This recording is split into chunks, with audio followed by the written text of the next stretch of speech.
Bismillahirrahmanirrahim. Assalamualaikum warahmatullahi wabarakatuh. Rabbi syrah li sadri wa yassir li amri wahlul uqdatam min lisani yafqahu qawli.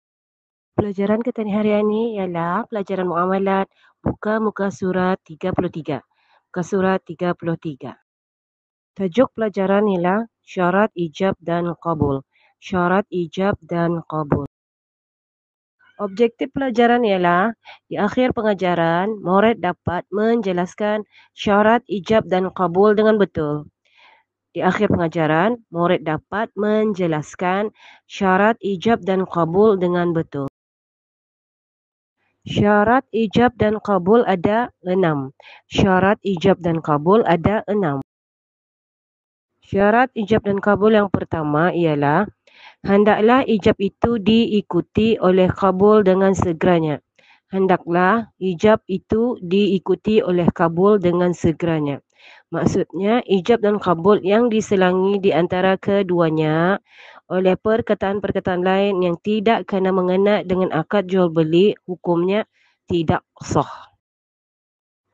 Jika ijab dan kabul yang diselangi di antara keduanya, diam yang panjang, yang boleh menimbulkan perasaan bahawa si pembeli itu tidak berhajat mengucapkan kabul, maka ada 2 hukum. 1, tidak sah jika diamnya yang panjang. Yang kedua, sah jika diamnya hanya sekejap saja. Syarat ijab kabul yang kedua ialah hendaklah ijab dan kabul didengari oleh orang yang hampir kepadanya. Hendaklah ijab dan kabul didengari oleh orang yang hampir kepadanya. Maksudnya, orang yang berlafaz ijab ataupun kabul mengeluarkan suaranya sehingga lafaznya itu didengar oleh orang yang hampir kepadanya pada adatnya. Maksudnya, orang yang hampir itu mendengar apa yang disebutnya dalam ijab dan kabul itu, walaupun tidak didengar oleh orang yang jauh. Ini hukumnya adalah sah. Maka jika orang yang berlafaz ijab atau kabul tidak didengar oleh orang yang hampir kepadanya, maksudnya orang hampir pun tidak mendengar apa yang dilafazkan dalam ijab dan kabul itu, maka ijab kabulnya itu adalah tidak sah. Syarat ijab dan kabul yang ketiga ialah hendaklah bersamaan ijab dan kabul pada maknanya walaupun bersalahan pada lafaznya. Sebagai contoh, dalam kata ijab dan kabul, kata si penjual, aku jual barang ini kepadamu dengan harga RM100 tunai. Maka si pembeli menjawab dengan kata-kata, cuman ya, aku beli barang ini dengan harga RM100 secara bertangguh. Ataupun cakapnya lagi, aku beli barang ini dengan harga RM200. Dan yang ketiga, aku beli barang ini dengan harga beberapa ratus ringgit.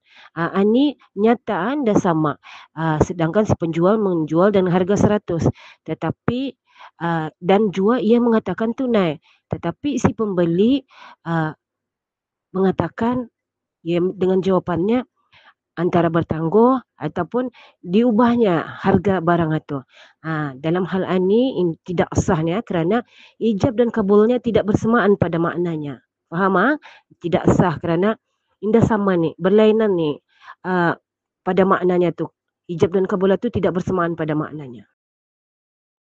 Dalam hal yang lain lagi, ijab dan kabulan ni, kata si penjual, aku jual barang ini kepadamu dengan harga RM100 tunai.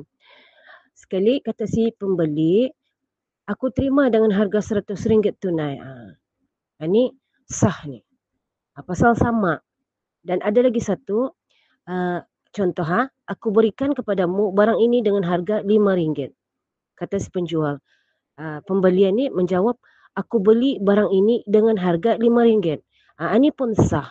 Walaupun lafaz ijab yang diberi dan lafaz kabul yang dibeli itu bersalahan, tetapi maknanya adalah sama. Syarat ijab kabul yang keempat ialah hendaklah ijab dan kabul itu tidak bertaklid. Tidak bertaklid. Artinya, sebagai contohnya, aku jual barang ini kepadamu dengan harga RM10.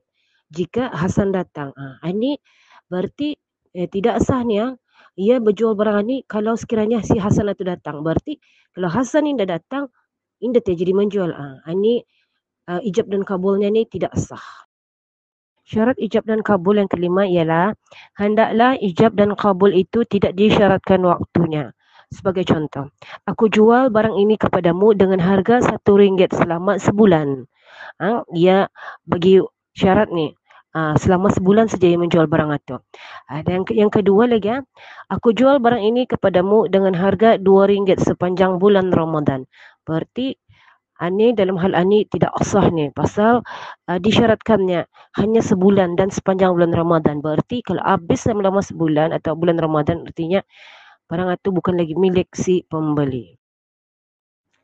Syarat ijab dan kabul yang keenam ialah hendaklah ijab itu tidak berubah sebelum adanya kabul. Sebagai contoh, aku jual barang ini kepadamu dengan harga RM5, bahkan dengan harga RM10. Dalam hal ini, indasahnya ia menyebut 2-3 kali. Belum lagi ada kabulnya. Ini baru ia punya ijabnya. Ini contoh yang satu lagi. Aku jual barang ini kepadamu dengan harga RM20. Taunya, aku jual barang ini kepadamu dengan harga RM40. Kemudian pembeli menerimanya. Dalam hal ini, sah jual beli dengan harga RM40. Syarat ijab dan kabul ada 6. Yang pertama, hendaklah ijab itu diikuti oleh kabul dengan segeranya. Yang kedua, hendaklah ijab dan kabul didengari oleh orang yang hampir kepadanya.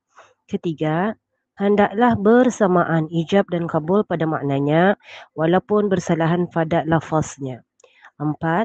Hendaklah ijab dan kabul itu tidak berta'liq. Kelima, hendaklah ijab dan kabul itu tidak disyaratkan waktunya.